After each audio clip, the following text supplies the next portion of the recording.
One to one ஆன்மீக நேயர்களுக்கு அன்பு வணக்கம். நம்ம சேனலில் தொடர்ந்து ஜோதிட விழிப்புணர்வு நிகழ்ச்சிகளை பார்த்துட்டு வரோம். அந்த வகையில் இன்றைக்கி நாம் பார்க்க போகிறது, தனுசு ராசியில் சூரியன்லேருந்து கேது வரைக்கும் 9 கிரகங்கள் இருந்தால் என்ன மாதிரியான பலன்களை கொடுக்கும் அப்படிங்கிறத பார்க்க போகிறோம்.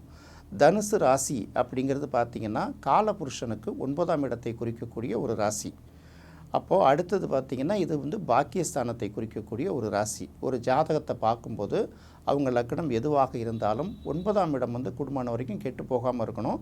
அந்த 9ஆம் இடத்துல இருக்கக்கூடிய கிரகம் பாவ கிரகமாக இருக்கலாமல் இருக்கிறது ரொம்ப நல்லது அப்படிங்கிற ஒரு அடிப்படை விஷயம். ஏன்னா 9ஆம் இடம் அப்படிங்கிறது என்ன அப்படின்னு கேட்டிங்கன்னா, இந்த வாழ்க்கையில் நீங்கள் அனுபவிக்கக்கூடிய விஷயங்கள். சில பேர் பார்த்திங்கன்னா என்ன தான் சொத்து சுகம் இருந்தாலும் மனசுக்கு பிடிச்ச மாதிரி விரும்பினதை சாப்பிட முடியாது.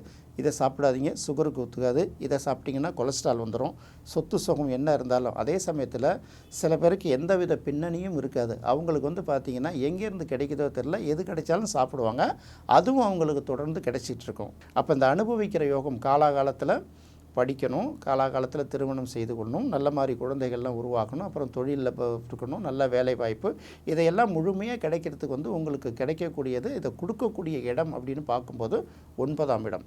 அதனால தான் என்ன சொல்லுவாங்க, ஒரு ஜாதகத்தில் ஒரு குறிப்பாக பெண் ஜாதகமாக இருந்தாலும் சரி, ஆண் ஜாதகமாக இருந்தாலும் சரி, 9ஆம் இடத்துல உள்ள கிரகம் நல்ல நிலையில் இருந்தால் சரி, அவங்களுக்கு எப்படியாவது ஒன்றும் பெரிய அளவுக்கு பிரச்சனை இருக்காது அப்படின்னு எடுத்துருவாங்க. பெண்ணுக்கும் அந்த மாதிரி இருந்ததுன்னா பார்த்திங்கன்னா பிறந்த வீட்லேயும் செல்வாக்காக வளரும், கல்யாணம் ஆகி போகிற வீட்லேயும் ரொம்ப செல்வாக்காக இருக்கும்ல. அப்போ 9ஆம் இடம்ங்கிறது ரொம்ப முக்கியம். காலபுருஷனுக்கு தனுசு ராசி 9ஆம் இடம்ங்கிறது இந்த இடத்துல நம்ம பார்க்க போகிறோம். இந்த இடத்துல தனுசு ராசியை பற்றி சொல்லும்போது அது குருஷேத்திர யுத்தம் நம்மளோட புராணங்களில் சொல்லிகிட்டு இருக்கிறது. அது பார்த்திங்கன்னா அனுமனுடைய மூல நட்சத்திரம் இருக்கிறதுனால அது அனுமனுடைய ராசி. அதுக்கப்புறம் பார்த்திங்கன்னா குருவோட வீடுங்கிறதுனால நிதி, நீதி, போர்க்களம், அந்த மாதிரி ஃபைனான்ஸு, இந்த மாதிரி பல விஷயங்களை தெளிவாக சொல்லிக்கிட்டே இருக்கிறதுனால தனுசில் பிறக்கிறது ஒரு வகையில் யோகம்னா இன்னொரு வகையில் சாபம். அதாவது பார்த்திங்கன்னா அதுதானே போர்க்களத்தில் தானே கீதை பிறந்திருக்கு அப்படின்லாம் நம்ம புராணங்கள் சொல்லப்படுது.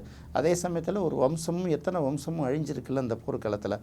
அப்போ ரெண்டுமே இருக்குது. அதனால தான் தனுசு ராசிக்கு சாபராசி அப்படின்னு ஒரு பேரை சொல்லுவாங்க. ஏன்னா இந்த கிரகங்களோட இயக்கங்களை பார்த்திங்கன்னா எல்லா ராசியும் ஈஸியாக கிடக்கக்கூடிய கிரகங்கள் தனுசு ராசியில் வரும்போது டிராஃபிக் ஜாமான மாதிரி ஸ்லோவாக தான் கிடக்க முடியும். அது ஒரு பாதிப்பு இருக்கும். ஏன்னா வானமண்டலத்தில் அதோட அமைப்பு எப்படி, அதுக்கு நம்ம சாபராசி அது இதுன்னு பேர் வச்சுருக்கோம். இந்த தனுசு ராசியில் 9 கிரகங்கள் நின்றால் என்ன மாதிரியான பலன்களை கொடுக்குங்கிறத இப்போ நம்ம பார்ப்போம். தனுசு ராசியில் சூரியன் இருந்தால், தனுசு ராசியில் சூரியன் இருக்கிறது ரொம்ப சிறப்பு தான். அடுத்தது பார்த்திங்கன்னா மார்கழி மாதத்தில் பிறக்கிறவங்களுக்கு தான் தனுசு ராசியில் சூரியன் இருக்கும். அது குருவுடைய வீடு அப்படிங்கிறதுனால சூரியன் தந்தையை குறிக்கக்கூடிய கிரகம். தனுசுங்கிறது காலபுருஷனுக்கு 9ஆம் வீடு. 9ஆம் இடத்துலையே சூரியன் இருந்தால் அது நம்ம என்ன சொல்லுவோம், காரகோபவன் அஸ்தின்னு எடுப்போம். எல்லாருக்கும் அப்படி எடுக்க வேண்டிய அவசியம் இல்லை. அது குருவுடைய வீடு. குருனாலே அங்கே நிதியை குறிக்கக்கூடிய ஒரு இடத்த இருக்குது இல்லையா. அடுத்தது நீதியையும் குறிக்கக்கூடியது, நிறைய தர்மங்களையும் குறிக்கக்கூடியது 9ஆம் இடம் தானே. அப்போ அந்த இடத்துல சூரியன் இருக்கும்போது குருவோட வீட்டில் இருக்கும்போது குருவுக்கும் மரியாதை, சூரியனுக்கும் மரியாதை. அரசர் வீட்டில் அமைச்சர் இருந்தாலும் அமைச்சருக்கு மரியாதை தான், அமைச்சர் வீட்டுக்கு அரசர் வந்தாலும் அரசருக்கு ஒரு மரியாதை, அமைச்சருக்கும் ஒரு பெருமை தானே. இப்படி தான். ஸோ நிதி சார்ந்த விஷயங்களில் அதிகம் கவனம் செலுத்தக்கூடியவர்களாக இருப்பாங்க, நல்ல ஆசிரியர்களாக இருப்பாங்க, நிதி ஆலோசகர்களாக இருப்பாங்க. இன்னும் சொல்லப்போனால் இவர்கள் வசிக்கிற வீட்டுக்கு பக்கத்தில் பார்த்திங்கன்னா நிதி நிறுவனங்கள், வங்கிகள், உடற்பயிற்சி கூடங்கள், இந்த மாதிரி விஷயங்கள்லாம் அதிகமாக இருக்குங்கிறத இந்த இடத்துல சூரியன் அதை சொல்லக்கூடியது. நிறைய பேருக்கு பார்த்திங்கன்னா தந்தையோட சொத்துக்கள் நிறைய பேருக்கு கிடைக்கும். அடுத்தது தந்தை, தாத்தா, சித்தப்பா, பெரியப்பா இவர்களுடைய பெருமையை பேசுகிறவர்களாக இருப்பாங்க. அவங்க தந்தை வீட்டு கௌரவத்தை எங்கேயுமே விட்டு கொடுக்க மாட்டாங்க. இது தனுசில் சூரியன் இருக்கிறவர்களுக்கு முக்கியமாக தெரிஞ்சிக்க வேண்டிய விஷயம். நிறைய பேருக்கு தந்தை அல்லது தந்தை வழி சொத்துக்கள் கூட நிறைய பேருக்கு கிடைக்கும். அதுக்குன்னு எல்லாருக்கும் கிடைக்கும்னு எடுத்துக்க வேணாம். லக்கணங்கள் இதெல்லாம் மனசில் வச்சு தானே நம்ம யோசிக்க பண்ண போகிறோம். காலபுருஷனுக்கு 5ஆம் அதிபதி காலபுருஷனுக்கு 9ஆம் இடத்துல உட்காரும்போது நல்ல குழந்தைகள் பிறக்கும். குழந்தைகளால் பெருமை அடையக்கூடிய வாய்ப்புகளும் நிறைய பேருக்கு கிடைக்கும். இருந்தாலும் மற்ற பார்வை சேர்க்கையை வச்சு தான் அதை ஃபைனலாக முடிவு பண்ணும். அடுத்து தனுசு ராசியில் சந்திரன் இருந்தால், தனுசு ராசியில் சந்திரன் இருந்தால்னா அது பார்த்திங்கன்னா காலபுருஷனுக்கு 4ஆம் இடம் சந்திரனுங்கிறது. அது 9ஆம் இடத்துல இருந்தால் நிறைய பேருக்கு பார்த்திங்கன்னா மேக்சிமம் இந்த பூர்வீகத்தை பெருமைப்படக்கூடிய விஷயங்களில் நிறைய பேருக்கு இருக்கும். எப்படின்னா ஓரளவாக சொத்து பத்துக்கள் இருக்கும், நம்ம வந்து அடுத்த வேலைக்கு போனோம்னா வருவாயை பெற முடியும். வேலைக்கு போகாட்டி கூட நம்ம குடும்பத்திலேயே நம்மளுடைய வயல்வெளிகள்லேயே நம்மளுடைய தொழில்கள்லேயே கவனம் செலுத்தினாலும் ஓரளவு நல்லா வர முடியும் அப்படிங்கிற எண்ணம் இருக்கிறவங்களுக்கு பார்த்திங்கன்னா இது இருக்கும். தனுசு ராசிக்கு சந்திரன் 8ஆம் அதிபதிங்கிறதுனால நிறைய பேருக்கு பார்த்திங்கன்னா இருக்கிற சொத்துக்களை வந்து நிறைய பேர் கொஞ்சம் அந்த இழக்கக்கூடிய சில சூழ்நிலைகள் கூட வரும். அடுத்து பார்த்திங்கன்னா அறிவு சார்ந்த விஷயங்கள், கல்வி சார்ந்த விஷயங்களில் அதிகமாக கவனம் செலுத்துவாங்க. ஆசிரியர் பணியில் கூட நிறைய பேர் இருப்பாங்க அப்படிங்கிறது தெரியணும். இது சந்திரன் தனுசு ராசியில் இருக்கிற பல பேர் வந்து தனிச்சு செயல்படுறது வந்து ரொம்ப சிரமமாக இருக்கும். ஏன்னா இதை வந்து ஏற்கனவே வந்து அனுமன் வீடு அப்படின்னு சொல்லுவாங்க தனுசு ராசியை.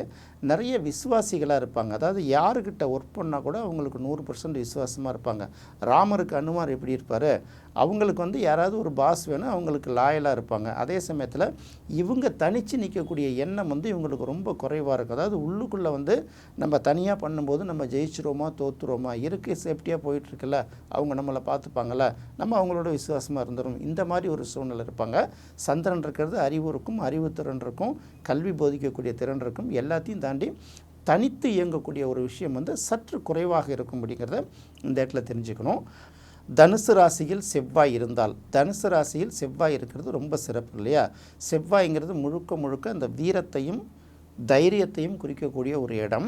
அதாவது வந்து ஒரு வலிமையான துறைகள், அடுத்தவர்களை அடக்கியாளர் துறை, இந்த காவல்துறை, இராணுவம், இந்த மாதிரி இடங்களில் இருந்தால் கூட ஓய்வு நேரங்களில் பார்த்திங்கன்னா அவங்க பார்த்திங்கன்னா ஆன்மீகத்தில் அதிக ஈடுபாடுகள் இருப்பாங்க. ஜோதிடர்கள் கூட நிறைய படிச்சிருப்பாங்க. அதாவது எப்படின்னா வீரமும் விவேகமும் சேர்ந்து இருக்கக்கூடிய ஒரு இடம் அது ஒன்று. அடுத்தது வந்து பார்த்திங்கன்னா ஒரு விஷயத்தை வந்து ஒரு 100 பேரை அடக்கியால்னா 100 பேரையும் அடக்கி உட்கார வைக்க வேண்டிய அவசியம் இல்லை. மெயின் சுவிட்ச் இது பார்த்து அதில் யார் முக்கியமான ஆள், அவர்களை மட்டும் கரெக்ட் பண்ணி மிரட்டிட்டோம்னா அந்த 99 பேரும் அடங்கிடுவாங்கன்னு சொல்கிறாங்கல்ல. இந்த மாதிரி ராஜதந்திரமான சிந்தனைகள், அதாவது அழிவை வந்து பெரிய அளவுக்கு ஏற்படுத்தாமல் ஆக்கப்பூர்வமான ஒரு விஷயங்களை செய்கிறது, அடுத்தவர்களை அடக்கி ஆளக்கூடிய திறமை இருக்குது இல்லையா? அது வந்து பார்த்திங்கன்னா தனுசு ராசியில் செவ்வாய் இருந்தால் அந்த மாதிரி தன்மை இருக்கும். ஒரே வார்த்தையில் சொல்ல போனால் வீரமும் இருக்கும், விவேகமும் இருக்கும். அதாவது வீரம் இல்லாத விவேகமும் பயன் கொடுக்காது, விவேகம் இல்லாத வீரமும் பயன் கொடுக்காது. ரெண்டும் தேவை தான். ரெண்டுமே எக்ஸ்ட்ரீமாக போயிடக்கூடாது இல்லையா? அதை வந்து கலவையில் கரெக்டாக சமபாகமாக கலந்து அந்த கலவையை கரெக்டாக கொடுக்கக்கூடிய நிலை வந்து அந்த தன்மை வந்து அவர்களுக்கு இருக்கும் அப்படிங்கிறத சொல்லலாம். படித்தவர்களாக இருந்தாலும் அவர்களுக்கு வந்து வீர விளையாட்டுகளில் ஈடுபாடு இருக்கும். வீர விளையாட்டு வீரர்களாக இருந்தாலும் அவர்களுக்கு வந்து கல்வியின் மீது நாட்டம் இருக்கும்ல. இதை குறிக்கிறது தான் தனுசு ராசியில் செவ்வாய் இருக்கிறத நாம் எடுத்துக்கிறோம். அடுத்து தனுசு ராசியில் புதன் இருந்தால், தனுசு ராசியில் புதன் இருந்தால் அது குருவுக்கு புதன் இந்த இடத்துல பகை அப்படின்னு எடுத்தால் கூட பார்த்திங்கன்னா புதன் அப்படிங்கிறதே இந்த ராமருக்குரிய பெயர்கள் தானே, பெருமாளுக்குரிய பெயர்களில் ஒன்று தானே புதன். அது அந்த இடத்துல இருந்ததுன்னா என்னாகும், கரெக்டாக வந்து பார்த்திங்கன்னா ஒரு இளவரசன் மாதிரி வளரக்கூடிய வாய்ப்புகள் வந்து நிறைய பேருக்கு இருக்கும். ஏன்னா அதுக்கு சொல்கிறது, அதாவது என்ன சொல்கிறது, ராஜகுமாரன் அப்படின்னு சொல்கிறோம்ல, ராஜனுடைய வீட்டில் இளவரசன் இருக்கிறது தானே. கிட்டத்தட்ட நிறைய பேருக்கு பார்த்திங்கன்னா அறிவு சார்ந்த விஷயங்கள் அதிகமாக கவனம் செலுத்துறதை விட புத்திசாலித்தனமான விஷயங்களை வந்து அதிகமாக கவனம் செலுத்துவாங்க. எப்படின்னா ஒரு புத்தகத்தை படித்து மனப்பாடம் பண்ணி ஒப்பிக்கிறத விட புத்தகத்தில் என்ன முக்கியமான பாயிண்ட், அந்த 4 பாயிண்ட்டை மட்டும் நோட் எடுத்து அழகாக தொகுத்து சொல்கிறாங்கல்ல. ஜோதிடர்களை கூட சொல்லலாம், ஒரு பானை சோத்துக்கு ஒரு சோறு பாதான்ல, 4-5 விஷயத்தை வச்சு கரெக்டாக கனெக்ட் பண்ணுறாங்கல்ல. கிட்டத்தட்ட அந்த மாதிரி எண்ணங்கள் இருக்கும். மனசுக்குள்ளே எப்போதும் நாம் ஒரு இளவரசன் அப்படிங்கிற ஒரு எண்ணம் தான் இருந்துகிட்ருக்கோம் தவிர இளவரசன் மாதிரி வாழணுங்கிற ஆசைகள் அதிகமாக இருக்குங்கிறத இந்த இடத்துல நம்ம புதன் இருந்தால் நம்ம முக்கியமாக எடுத்துக்க போகிறோம். அடுத்தது தனுசு ராசியில் குரு இருந்தால், தனுசு ராசியில் குரு இருக்கிறது ரொம்ப சிறப்பு தான். தான தர்மங்களில் அதிக ஈடுபாடு இருக்கும், அறச்செயல்களில் அதிக ஈடுபாடு இருக்கும், கல்வி வேள்விகளில் அதிக ஈடுபாடு இருக்கும், இந்த மந்திரங்கள் ஜெபங்கள் இதிலெல்லாம் பார்த்திங்கன்னா ரொம்ப ஈடுபாடு இருக்கும். எல்லாத்தையும் தாண்டி நிதி ஆலோசகர்கள் நிறைய பேர் இருப்பாங்கள்ல, வங்கித்துறை, நிதி நிறுவனத்துறை, சிட்ஃபண்ட்ஸு, இந்த மாதிரி விஷயங்களில் வந்து கேட்டிங்கன்னா நல்ல ஆலோசனை சொல்லுவாங்க. இது தனி மனிதர்களுக்கு மட்டும் இல்லை, ஒரு நாட்டுக்கு தேவையான நிதி ஆலோசனையும் செய்வாங்க. நிதி குழுலாம் இருக்குது பார்த்திங்களா, அந்த மாதிரி இடங்களில் இருந்து நல்லா வழிகாட்டக்கூடிய திறமை வந்து அவர்களுக்கு இருக்கும். பட் லக்கணங்களை பொறுத்து வந்து இந்த பலன்கள் வந்து மாறுபடும். தனுசு ராசியில் சுக்கிரன் இருந்தால், தனுசு ராசியில் சுக்கிரன் இருந்தால், தனுசுங்கிறது குருவுடைய வீடு, அங்கே சுக்கிரன் இருந்தால் என்ன மாதிரி இருக்கும் அப்படின்னு எடுக்கலாம். இதை பகையால் அந்த இடத்துல பார்க்கக்கூடாது. அதாவது 2 லட்சுமிகளும் ஒன்றா வந்தால் எப்படி இருக்கும், அசுரகுரும் தேவகுரும் ஒன்றா இருந்தால் தான் சிக்கல். அந்த வீட்டில் இது இருக்கலாம், இந்த வீட்டில் அது இருக்கலாம். அப்போ பணத்தை இருக்கக்கூடிய விஷயங்கள், அதாவது இந்த உலகத்தில் உள்ள எல்லா விஷயங்களையும் அனுபவிக்கக்கூடிய யோகங்கள் இருக்கும்ல, அந்த இடத்துல சுக்கிரன் இருக்கும்போது கிட்டத்தட்ட பாக்கியஸ்தானத்தில் சுக்கிரன் தான் பாக்கியலட்சுமி தானே. அடுத்து என்ன சொல்கிறான், விஜயலட்சுமியாகவும் வேலை பார்க்கும், கஜலட்சுமியாகவும் வேலை பார்க்கும். அப்போ பார்த்திங்கன்னா லட்சுமியும் சரஸ்வதியும் இணைந்திருக்கணும். சில பேருக்கு கல்வி அறிவு மட்டும் இருக்காது, அந்த இடத்துல வந்து பார்த்திங்கன்னா பணமே இருக்காது. சில பேருக்கு பணம் நிறைய இருக்கும், அந்த இடத்துல பார்த்திங்கன்னா கல்வி அறிவு குறைவாக இருக்கும்ல. இந்த இடம் பார்த்திங்கன்னா கல்வி அறிவும் இருக்கும், பணத்துக்கான அதுக்கான தேவையும் இருக்கும். அப்போ ரெண்டுத்தையும் குறிக்கக்கூடியது சுக்கிரன் அந்த இடத்துல வரும்போது கிட்டத்தட்ட ஒரு பாக்கியலட்சுமியாக ஒரு வேலை பார்ப்பாருங்கிறத தெரிஞ்சுக்கணும். லக்னங்களை பொறுத்து அது எந்த இடம், மற்ற இடம், அது 7ஆம் இடமா 8ஆம் இடமா 5ஆம் இடமா அப்படின்னு முடிவு பண்ணும். அடுத்து தனுசு ராசியில் சனி இருந்தால், தனுசு ராசியில் சனி இருந்தால் இது கிட்டத்தட்ட பார்த்திங்கன்னா ஒரு குரு வீட்டில் சனி இருக்கும்போது என்ன மாதிரியான பலன் கிடைக்கும் அப்படின்னு பார்க்கும்போது, ஒரு வகையில் குருவுக்கு அந்த இடத்துக்கு சின்ன சங்கடங்கள் ஏற்பட்டாலும் இந்த இடத்துல சனி அங்கே போய் உட்காரும்போது சனியை கிட்டத்தட்ட பியூரிஃபை ஆகிடுவார்னு சில இடங்கள் லக்னங்களை பொறுத்து அதை நம்ம சில இடங்களில் எடுக்க வேண்டியதாக இருக்குது. அப்போ அந்த இடத்துல போகும்போது என்ன ஆகும்னா, ஒரு பக்கம் வந்து நீதி நூல்கள், இன்னொரு பக்கம் பார்த்திங்கன்னா ஒழுக்க நூல்கள், இதெல்லாம் கடந்து சனி அங்கே போய் உட்காரும்போது பார்த்திங்கன்னா உத்தரவு செய்யக்கூடிய சில நூல்கள்ங்கிறங்கள நிர்வாக இயல் சம்மந்தப்பட்ட விஷயங்கள், ஒரு இடத்த எப்படி நிர்வாகம் பண்ணுறது, ஒரு நிறுவனத்தை எப்படி நிறுவனம் பண்ணுறது, அது வந்து ஒரு தொழிலை எப்படி நிர்வாகம் பண்ணுறது, ஒரு கல்வி துறையை எப்படி நிர்வாகம் பண்ணுறது, இந்த மாதிரி நிர்வாக சம்மந்தப்பட்ட விஷயங்கள். அடுத்தது மார்க்கெட்டிங் சம்மந்தப்பட்ட விஷயங்கள் இருக்குது இல்லையா. மார்க்கெட்டிங் பண்ணிக்கு பார்த்து டெலிமார்க்கெட்டிங் வரைக்கும் வந்துருச்சு. கூவி விற்றாங்க, அதுக்கப்புறம் குடோன் வச்சு விற்றாங்க, கடையில் வச்சு விற்றாங்க, பேப்பரில் விளம்பரம் கொடுத்து விற்றாங்கிறத தாண்டி இன்றைக்கி வந்து ஆன்லைன் பிஸ்னஸ், ஒரு ஃபோன் பண்ணி ஒரு ஆர்டரை புக் பண்ணாலும் சரி, மொபைல் ஆப்பில் புக் பண்ணாலும் சரி, பணம் ஆட்டோமேட்டிக்காக எடுத்துகிட்டு ஆட்டோமேட்டிக்காக கொண்டு வந்து கொடுக்குதுல்ல. இந்த மாதிரி வியாபார தந்திரங்கள், வியாபார நுணுக்கங்கள், மார்க்கெட்டிங் சாகசங்கள்லாம் செய்யறதுக்கான பவர் அந்த இடத்துல இருந்து அதிகமாக இருக்கும். அடுத்தது தனுசு ராசியில் ராகு இருந்தால், தனுசு ராசியில் ராகு இருந்தால் இதை என்ன சொல்லுவாங்கன்னா கோதண்ட ராகு அப்படின்னு சொல்லுவாங்க. ஒரு பக்கம் தனுசு ராசியில் ராகு இருக்கும்போது ராகுமே கிட்டத்தட்ட புனிதம் அடையுதுன்னு சொல்லுவாங்க. அப்போ ராகு பிரம்மாண்டத்தில் விரும்புவதனால அந்த இடத்துல வந்து பணம் சேர்க்கணுங்கிற எண்ணம் அவங்களுக்கு அதிகமாக எழுந்ததுன்னா பணமழை பொழியக்கூடிய ஒரு வாய்ப்பு இருக்கும். இன்னொரு பக்கம் பார்த்திங்கன்னா எதுலேயுமே வந்து பார்த்திங்கன்னா ஏன் இவ்வளோ முரட்டுத்தனமாக ஸ்ட்ரிக்டாக நிற்கணும், கொஞ்சம் அனுசரித்து போகலாமே அப்படிங்கிற ஒரு எண்ணம் இருக்கும். கோதண்ட ராகு அப்படிங்கிறதுனால கிட்டத்தட்ட சொர்ண பைரவருக்கு சமம். இப்போ சொர்ண பைரவரை வழிபட்டால் என்னென்ன சொர்ணங்கள்லாம் கிடைக்கும்னு நினைக்கிறோம்ல, அதெல்லாம் அதிகமாக கிடைக்கணுங்கிறதுனால அந்த இடத்துல ராகுமே வந்து சிறப்படையக்கூடிய ஒரு விஷயமாக தான் இருக்குங்கிறத தெரிஞ்சுக்கணும்.